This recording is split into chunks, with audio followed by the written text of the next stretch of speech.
Hello again, everybody. Welcome back to yet another book review. And we are revisiting an author who I first was introduced to in around Christmas, and that is Shephard McIlveen, who wrote The Jade Tower that I reviewed back then.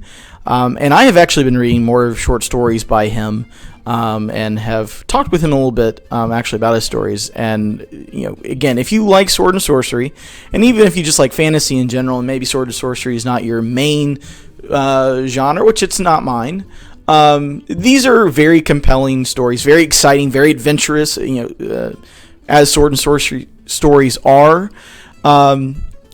But if you read The Jade Tower or any other stories by Shephard McIlveen, this is his most ambitious work. It's a novella called Shattered Glass. And not only is it Sword and Sorcery here, there is a tragedy here in this. And I think he does some stuff with his characters and with his world he hadn't really attempted before in any of the short stories that preceded this. And I think he pulls them off pretty well. It's all still within the context of Sword and Sorcery, which I think is a very acquired taste. If you don't like Sword and Sorcery, you will still not like this. But if you like Robert Howard and Conan the Barbarian and Cole the Conqueror, King Cole, Cole the Exile, whatever you want to call him, that you will enjoy this story.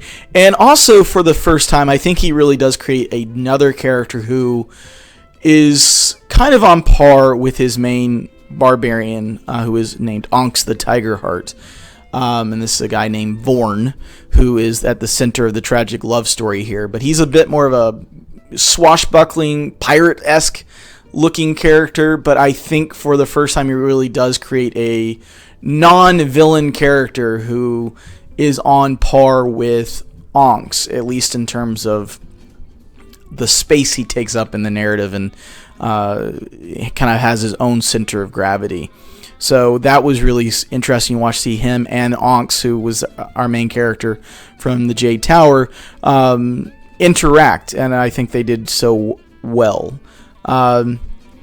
Great fight scenes, bravery and adventure, and also an interesting thing is that our barbarian characters all have are centered by a sense of honor, and the aristocrats in the book, who turn out to be the more villainous character, have absolutely none. So that's some social commentary you can do with what you want, but highly recommend this book.